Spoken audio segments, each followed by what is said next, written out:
লাহু মা তাকাদ্দামা মিন জামবি।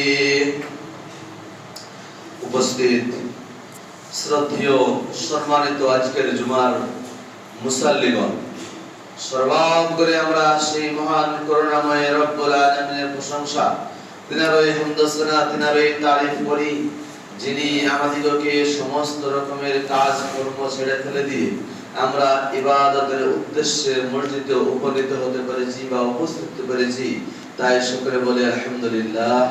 তারপরে বলে আমাদের ধর্মের গুরু, ধর্মের নেতা, সর্বকালের সর্বযুগের সর্বশ্রেষ্ঠ মহামানব জনাবে মুহাম্মদুর রাসূলুল্লাহ, সকলে বলি সাল্লাল্লাহু আলাইহি ওয়াসাল্লাম, তিনার প্রতি সমস্ত শান্তির ধারা বর্ষিত হোক। আল্লাহুম্মা সাল্লি আলাইহি ওয়া সাল্লিম বারিক আলাইহি। আমি আপনাদের সম্মুখে পবিত্র কালামুল্লাহ থেকে সূরাতুল কাদর তেলাওয়াত করেছি। সেই সূরাকে সামনে রেখে, কোরআন ও হাদিসের সামনে রেখে আমি আমার সংক্ষিপ্ত তথ্যবলের বিবরণ তুলে দেওয়ার চেষ্টা করব ইনশাআল্লাহুল আজিজ। ওমা তৌফিক ইল্লা বিল্লাহ, আলাইহি তাওয়াক্কালতু ওয়া ইলাইহি উনীব। সেই টপিক, সেই বিষয়,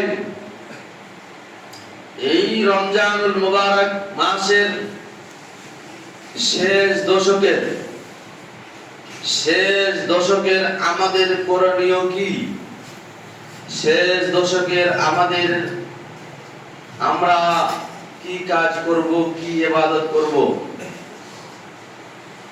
আমরা জানি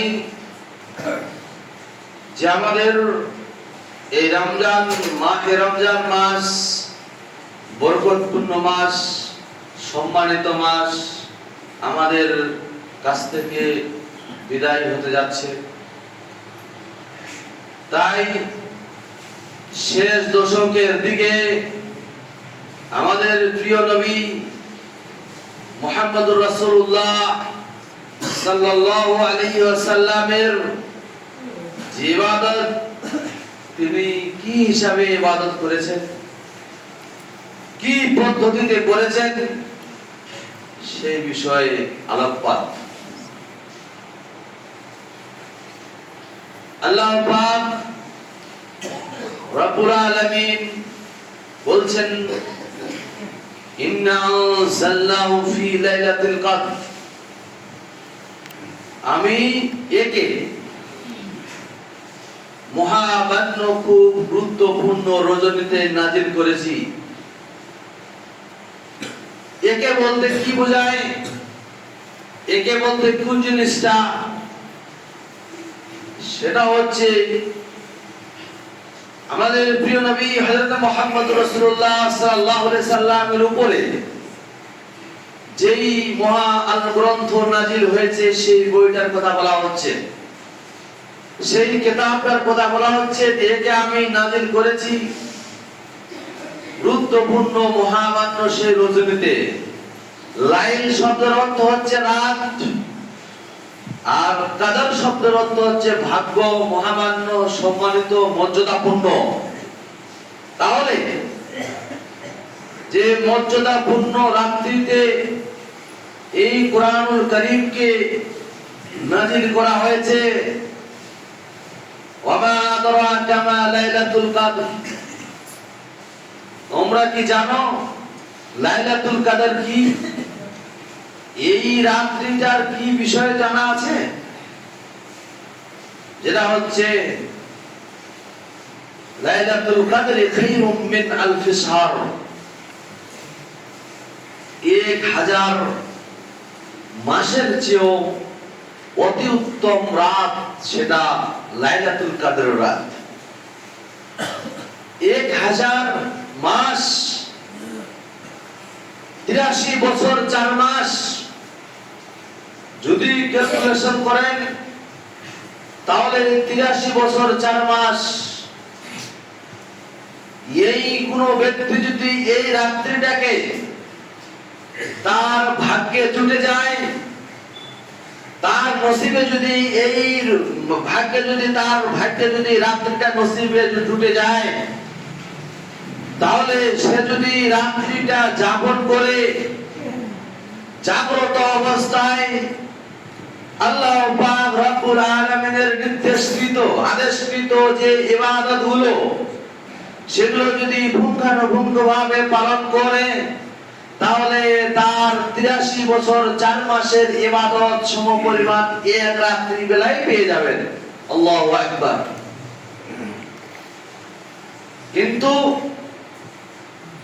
আমরা হচ্ছি সুবিধাবাদী, আমরা মনে করছি যে একটা রাত জাগলে হয়ে যাবে, তা নয়। এখানে 21, 23, 27, 29 একথা নয়। এখানে বলা হচ্ছে শেষ দশকের 5 রাত্রি আপনাকে জাগরণ করতে হবে, জেগে আপনাকে ইবাদত করতে হবে 5 রাত্রি। কিন্তু আমরা কোথায় যে 27টা শুধু নির্ধারণ করে কালি করে, শুধু নির্ধারিত কালি করে সে রাতটাকে প্রাধান্য দিব, সে রাতটাকে জাগবো, আর বাকি বেজোর রাত্রিকে আমরা জাগবো না, তা হতে পারে না। ওলামায়ে কেরাম বলেছেন, ওলামায়ে কেরামগণের আদেশ তিনারা বলেন প্রত্যেক মাস, প্রত্যেক রমজান মাসে, প্রত্যেক বছরে যে কেউ বলতে পারবে না যে এক রাত্রিতেই যাবে, এক রাত্রি তো নির্ধারিত রাত্রি বেলায় নির্ধারিত একটি রাতে লাইলাতুল কাদের হবে। ওলামায়ে কেরাম বলছেন না, এরা নয়। এখানে শেষ দশকের 5 রাত্রির কথা বলা হয়েছে, 5 বিজোড় রাত্রির কথা বলা হয়েছে। সেটা দিয়ে সেই দিক দিয়ে আমাদেরকে ইবাদত বন্দেগী করতে হবে। অনেকেই আমরা এই রাত্রে বিরাট কাজ করে থাকি, সারা রাত মাইক বাজনা, সারা রাত মাইকে চলছে, সারা রাত গোরস্থান ঘোরাঘুরি চলছে, সারা রাত ইবাদতের দিক দিয়ে হাসি ঠাট্টা খাওয়া মিত্র এগুলো নিয়ে মেতে আছি। রাসূলুল্লাহ সাল্লাল্লাহু আলাইহি সাল্লাম তিনি কিভাবে ইবাদতটা করেছেন, কিভাবে ইবাদত করেছেন।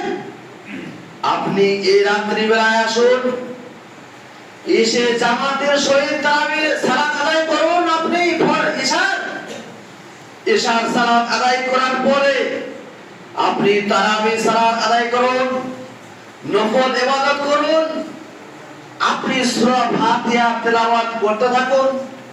যদি আপনি সূরা ফাতিহা জানেন নিশ্চয়ই, আর কোনো না জানলেও কুল সূরা ইখলাসটা পড়ুন। সূরা ইখলাস পড়ে পড়ে আপনি কাটান।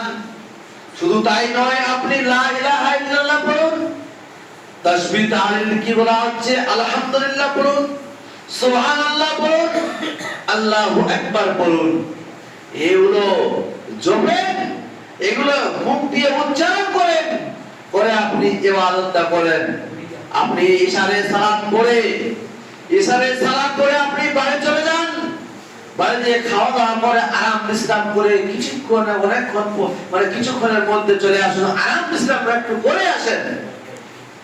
তাহলে বোঝা যাচ্ছে ইবাদতের আমরা যারা আমরা কোরআন তেলাওয়াত করতে পারি, এই মহান গ্রন্থ আল কোরআন, এই কোরআনকে নাজিল করা হয়েছে এই সবে কদরের রাতে, সেই রাত্রি বেলায় সেই কোরআনকে আমরা যদি তেলাওয়াত করি তাহলে এক একটা হরফে 10 করে নেকি রয়েছে, এক একটা হরফে 10 করে নেকি রয়েছে। সেটা আপনি তেলাওয়াত করে যান, সেটা আপনি কোরআনটা তেলাওয়াত করুন বেজোড় রাত্রিগুলোতে। তাহলে বোঝা যাচ্ছে আমরা যারা সুবিধাবাদী মুসলমান মনে করেছি যে আমরা এক রাত্রি জেগে নেব আর লাইলাতুল কাদের নসিবে জুড়ে যাবে, হতে পারে না, না হতে পারে না। শেষ দশকের কথা বলা হয়েছে, আপনাকে শেষ দশকে ইতিকাফটাও করতে হবে। ইতিকাফ কি জিনিস? ইতিকাফ শব্দের অর্থ হচ্ছে অবস্থান করা, নেকির উদ্দেশ্যে আল্লাহ পাক রব্বুল আলামিনের আদেশকৃত নেকির উদ্দেশ্যে আমরা মসজিদের মধ্যে অবস্থান করাকে শেষ দশকের 10টা দিন, সেই দশকের 10টা দিন মসজিদে অবস্থান করাকে বলা হচ্ছে ইতিকাফ। এই ইতিকাফ আমাদের জন্য করা ভালো, কিন্তু এই ইবাদতের দিক দিয়ে আমরা পিছিয়ে, এই ইবাদতের দিক দিয়ে আমরা নেই। আমরা আজকে ইতিকাফ বলে ভুলে গেছি। আপনি নিশ্চয়ই যদি ইতিকাফ করেন, অবস্থান করেন মসজিদে, আপনি সুন্দরভাবে তেলাওয়াত করেছেন কোরআন, আপনি নামাজগুলো সঠিকভাবে পড়ে যাচ্ছেন, এমনকি আপনি মসজিদের মধ্যে ইবাদত করেছেন, দুনিয়াবীর কথা, দুনিয়াবীর খেতি খামারের কথা সমস্ত কিছু ত্যাগ করে দিয়ে, সমস্ত কিছু ছুড়ে ফেলে দিয়ে আপনি 10টা দিনে আল্লাহর খুশির উদ্দেশ্যে, আপনার এই নেকির উদ্দেশ্যে, আপনার আমলের উদ্দেশ্যে, নেকির উদ্দেশ্যে আপনি 10টা দিন অবস্থান করেন। কিন্তু আমরা আজকে নেই, আমরা সেদিকটা ভুলে গেছি। আমরা মনে করেছি একটা রাত্রি জাগলেই আমাদের নেকির পাহাড় হয়ে যাবে। না, অত সহজ নয়। আপনাকে বলা হচ্ছে শেষ দশকের আপনি 83 বছর 4 মাসের ইবাদতের জন্য এক রাত্রি নেকি পাবেন। সেই রাত্রিটা আপনাকে নসিবে জুটাতে হবে। 5টা যদি আপনি জেগে যান, তাহলে নিশ্চয়ই আপনার নসিবে কোনো রাত্রে আপনি লাইলাতুল কদর সম্মানীয় রাত্রি আপনি পেয়ে যাবেন। তাই রাসূলুল্লাহ সাল্লাল্লাহু আলাইহি ওয়াসাল্লাম যখন এই শেষ দশক, যখন এই রমজান মাস আসতো, এই মাহে রমজান মাস যখন আসতো, তিনি একবারও তিনি ছাড়েননি ইতিকাফ করা, তিনি ইতিকাফে অবস্থান করা, মসজিদে থাকা পুরো বছরও ছাড়েননি। নবী সাল্লাল্লাহু আলাইহি ওয়াসাল্লামের সহিহ হাদিস থেকে প্রমাণিত হচ্ছে আল্লাহর নবী একবারও ছাড়েননি। তাহলে বোঝা যাচ্ছে ইতিকাফ আমাদের জন্য জরুরি। ইতিকাফ আমাদের করলে আমাদের নেকি রয়েছে, আমরা নেকির ভাগীদার হব। আজকে আমরা মনে করেছি যে আমরা সিন্নি খেয়ে আর এদিক ওদিক ঘুরে ওই হুল্লো করে রাত্রিতে কাটাবো, তা নয়, ইবাদতে কাটাতে হবে। আল্লাহর ইবাদত, জিকির আজকার, তাসবিহ তাহলিল, এগুলো সালাত আদায় করে আপনাকে নামাজটা প্রতিষ্ঠিত করতে হবে, আপনি এই কাজ করবেন। কিন্তু আমরা নই।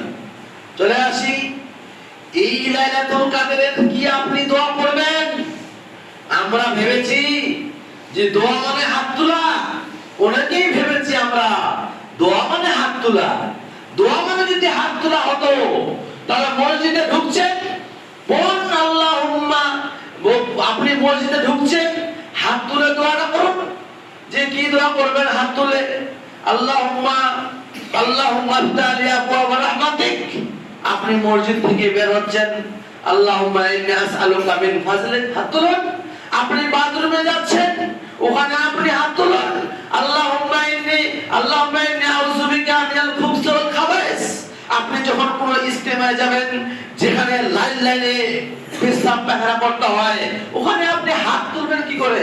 ওখানে হাত তুলতে সব চলে যাবে, তাদের লুঙ্গি পায়জামা সায়া শাড়ি সব সারে শেষ হয়ে যাবে যদি হাত তোলা হয়। ওই জন্য আল্লাহ পাকের নবী আকরাম সাল্লাল্লাহু বলছেন, নবী সাল্লাল্লাহু আলাইহি সাল্লাম যে পদ্ধতিতে দোয়া করেছেন, আপনাকে সেই পদ্ধতিতে দোয়া করতে হবে। এর নাম ইসলাম। আয়েশা রাদিয়াল্লাহু তাআলা আনহা থেকে হাদিসটি বর্ণিত, মান আমিলা আমালান লাইসা আলাইহি আমরুনা ফাহুয়া রাদ্দুন। কোন মানুষ যদি আমল করে, কোন মানুষ যদি ইবাদত করতে চায়, আমল করতে চায়, সেই আমল যেন মুহাম্মদ সাল্লাল্লাহু আলাইহি সাল্লাম যদি করে থাকে, আপনি সেই আমলকে উঠান, সেই আমল আপনি প্রাধান্য দিন, সেই আমলকে আপনি করুন। নচেত আপনার আমল বরবাদ হয়ে যাবে, নচেত আপনার আমল করতে গিয়ে বিদআতের মধ্যে পরিণত হবে। আমরা কিছু লোক ভেবেছি যে হাত তোলা, দোয়া মানে হাত তোলা। যেখানে হাত তুলবে সেখানেই, যেখানে হাত তোলার পদ্ধতি রয়েছে সেখানে হাত তুলতে হবে, যেখানে হাত ছাড়ার পদ্ধতি রয়েছে সেখানে হাত ছাড়তে হবে। চলে আসি সেই বিষয়টা আলাদা কথা। চলে আসি যে আমরা যে ইতিকাফ, আমরা যে আজকে কি করব, এই যে লাইলাতুল কাদরের রাত্রি জাগরণ করব, সেই রাত্রি জাগরণ যে করব, সেই রাত্রিতে আমরা কি দোয়া করব? নিশ্চয়ই তো দোয়া রয়েছে, এমনি তো নয়। আপনি কি বসে থাকবেন? নিশ্চয়ই দোয়া রয়েছে। দোয়াটা কি? আয়েশা রাদিয়াল্লাহু তাআলা আনহা রাসূলুল্লাহ সাল্লাল্লাহু আলাইহি ওয়াসাল্লামকে জিজ্ঞাসা করছেন, ইয়া রাসূলুল্লাহ, হে আল্লাহর নবী গো, আপনি আমাকে বললেন যে ইতিকাফ করো এবং আপনি আমাকে বললেন লাইলাতুল কদর অর্থাৎ শবে কদর রাত্রি জাগরণ করো, নেকি রয়েছে অনেক, 1000 রাত্রি, 1000 মাসের চেয়ে উত্তম রাত্রি সমান সমান 83 বছর 4 মাসের এক রাত্রিতে যদি নসিবে জুটে আপনি এভাবে নেকি পেয়ে যাবেন। তো আমি সেই রাত্রিতে কি দোয়া করব? আল্লাহর নবী জিজ্ঞাসা করেছেন আয়েশা রাদিয়াল্লাহু তাআলা আনহা। আয়েশা রাদিয়াল্লাহু তাআলা আনহা নবী করিম সাল্লাল্লাহু আলাইহি সাল্লামকে জিজ্ঞাসা করছেন আমি কি দোয়া করব লাইলাতুল কদরে? আল্লাহর নবী শিখিয়ে দিচ্ছেন, আয়েশাকে শুনে রাখো, শুনে রেখে দাও, আল্লাহুম্মা ইন্নাকা আফুউন তুহিব্বুল আফওয়া ফা'ফু আননি। আয়েশা রাদিয়াল্লাহু তাআলা আনহা এই দোয়াটা আল্লাহর নবী সাল্লাল্লাহু আলাইহি ওয়াসাল্লাম আয়েশাকে শিখাচ্ছে, আল্লাহুম্মা ইন্নাকা আফুউন তুহিব্বুল আফওয়া। এর মানে কি? আল্লাহ পাক রব্বুল, হে আল্লাহ তুমি আমাকে ক্ষমা করো, কারণ তুমি ক্ষমা করতে ভালোবাসো। আল্লাহ, আল্লাহুম্মা ইন্নাকা আফুউন, তুমি ক্ষমাশীল, তুমি আমাকে ক্ষমা করো এবং তুমি ক্ষমা করতে ভালোবাসো। এই দোয়াটা যদি আপনি পড়ে থাকেন, সে রাত্রি পড়েন না, পড়েন না আপনি সে রাত্রি বেলায়, এই দোয়াটা মুখস্থ করাচ্ছে, এই দোয়াটা শিখিয়ে দিচ্ছে আল্লাহর নবী সাল্লাল্লাহু আলাইহি সাল্লাম। তাহলে লাইলাতুল কদরের নির্দিষ্ট দোয়া আল্লাহুম্মা ইন্নাকা আফুউন তুহিব্বুল আফওয়া ফা'ফু আননি। পরিষ্কার পরিস্ফুটিত হচ্ছে, নিশ্চয়ই দোয়া রয়েছে, আমরা এই দোয়াটা করব। তাহলে শেষ দশকের এগুলো করণীয়। আমার ইতিকাফ করতে হবে, আমাদের লাইলাতুল কদর রাত্রি জাগরণ করতে হবে, আরো কোরআন তেলাওয়াত করতে হবে, তাসবিহ তাহলিল করতে হবে, সুবহানাল্লাহ, আলহামদুলিল্লাহ, আল্লাহু আকবার, লা ইলাহা, এই সমস্ত ইবাদতে আমাদের মগ্ন থাকতে হবে। আজকে আমরা বুঝিনি ইবাদত কি, আজকে বুঝিনি ইবাদত কি। ইবাদত মানে কি? ইবাদত মানে হচ্ছে আপনি বাহ্যিক ভাবে যে আপনি আল্লাহর সন্তুষ্টির জন্য যে আপনি কাজ করবেন, আমলটা করবেন আল্লাহর সন্তুষ্টির জন্য। আপনার যদি আল্লাহর সন্তুষ্টি না থাকে, আপনি যে কাজগুলো করবেন আল্লাহর সন্তুষ্টির জন্য, সেটা যদি আপনার নিয়তে না থাকে, তাহলে আপনার গ্রহণযোগ্য আমল কি করে হয়? আপনার ইবাদত কি করে আল্লাহর কাছে গ্রহণযোগ্য হবে? আমল কি করে আপনার কাছে কবুল হবে? তাহলে আগে আপনাকে নিয়ত, আপনাকে আল্লাহ রাব্বুল আলামিনকে এক বলে বিশ্বাস স্থাপন করতে হবে। বিশ্বাস স্থাপন করার পরে আপনাকে ইবাদতে আগাতে হবে। তাহলে বোঝা যাচ্ছে এই রাত, এই মহামান্য রাত্রি হচ্ছে খুব গুরুত্বপূর্ণ রাত। এবং এই রমজান মাসের মুবারক মাসে আমাদের অনেক নেকি রয়েছে, কিন্তু আমরা সেটাকে বুঝতে চাই না। অনেকে, কোনো মানুষ, হাদিসে এসেছে রাসূলুল্লাহ সাল্লাল্লাহু আলাইহি সাল্লাম বলছেন যে আন যায়েদ বিন খালিদ আল জুহাইনি থেকে একটি হাদিস বর্ণিত, রাসূলুল্লাহ সাল্লাল্লাহু আলাইহি সাল্লাম বলছেন যে মান ফাতারা সাইবান, কোন ব্যক্তি যদি একজন রোজাদার ব্যক্তিকে, কোন ব্যক্তি যদি একজন রোজাদার ব্যক্তিকে ইফতার করায়, কোন ব্যক্তি একজন রোজাদার ব্যক্তিকে যদি ইফতার করায়, তো মিসলু আজরিহি, মানে তার সেই লোকটা যে একটা রোজা করার নেকি পাইছিল, পাবে একটা নেকি, যে একটা রোজা করার যে একটা নেকি রয়েছে একদিনের, সেই সমপরিমাণের নেকি ওই ব্যক্তি পেয়ে যাবে। আমরা ভাবছি রোজা ইফতার উঠে গেল, রোজা ইফতার আমরা করাই না। আমাদের আজকে টাকা, এই ব্যাংক ব্যালেন্স হাজার হাজার কোটি কোটি টাকা আমাদের আজকে রয়েছে। মানুষ টাকাওয়ালা হয়ে গেছে, মানুষ অর্থশালী হয়ে গেছে, কিন্তু মানুষ ইফতার করাতে চায় না, ইফতারের দিক দিয়ে পিছিয়ে। তাহলে বোঝা যাচ্ছে কেউ যদি মনে করে যে আমি এক ব্যক্তিকে ইফতার করাবো, মিসলু আজরিহি, তার একটা রোজার সময় বলবেন না কিভাবে? তাহলে নিশ্চয়ই এর নেকি রয়েছে, এর প্রচুর মানে সওয়াব রয়েছে। এটা যদি আমরা করাই, কিন্তু আমরা আজকে গুরুত্ব দেই না, আমরা প্রাধান্য দেই না, আমরা হেয় মনে করি। কিন্তু আসলে আসুন, আল্লাহ পাক রব্বুল আলামিনের জন্য আমরা যে ইবাদত করব, নেকির উদ্দেশ্যে, আমলের উদ্দেশ্যে, আমরা যে নেকির উদ্দেশ্যে ইবাদত করব, সেইটা যেন আল্লাহ পাক রব্বুল আলামিনের উদ্দেশ্য হয়, মানুষ দেখানো সেটা যেন না হয়। শুধু তাই নয়, আরো বলি, এই মাসে দান সাদকাটা, দান খয়রাতটা, সাদকাটা আপনার বাড়ানোর জন্য জরুরি, একটু বাড়াতে হবে। কেননা দান আপনার পাপকে মিটিয়ে দেয়, নিভিয়ে দেয়, মুছিয়ে দেয়। দান আপনার নেকি, দান আপনার পাপকে ধূলিসাৎ করে দেয়। এটা রাসূল সাল্লাল্লাহু আলাইহি ওয়াসাল্লামের হাদিস থেকে প্রমাণিত। তাহলে সাদকা, দান খয়রাত যদি মাসে বেশি বেশি করে নেকি দোয়া মানে দান করি, নিশ্চয়ই আল্লাহ পাক রব্বুল আলামিন আমাদের এই দোয়াকে কবুল করবেন। তাই সকলে বলুন আমিন। আল্লাহ পাক রব্বুল আলামিন যেন আমরা যেন শেষ দশকের এই আমলগুলো যেন করতে পারি, সকলে বলুন আমিন। আল্লাহ পাক রব্বুল আলামিন যেন আমাদেরকে আর এই যে কিছুদিনের রোজা, কিছুদিনের সিয়াম রয়েছে, সেটা যেন আমরা সুস্থ শরীরে ভালোভাবে মানে পার করতে পারি। তাই সকলে বলুন আমিন। আল্লাহ পাক রব্বুল আলামিনের কাছে দোয়া করি, যারা এই রমজান মাসে যারা অসুস্থ রয়েছে, হে আল্লাহ তুমি তাদেরকে সুস্থ করে দাও। আজকে মুসলমান সমাজ জর্জরিত, অবহেলিত, প্রতারিত, ঘৃণিত, তাদেরকে তুমি হেফাজত করো, সকলে বলুন আমিন। اللهم انصر من نصر دين محمد صلى الله عليه وسلم. اللهم صل على محمد وعلى ال محمد كما صليت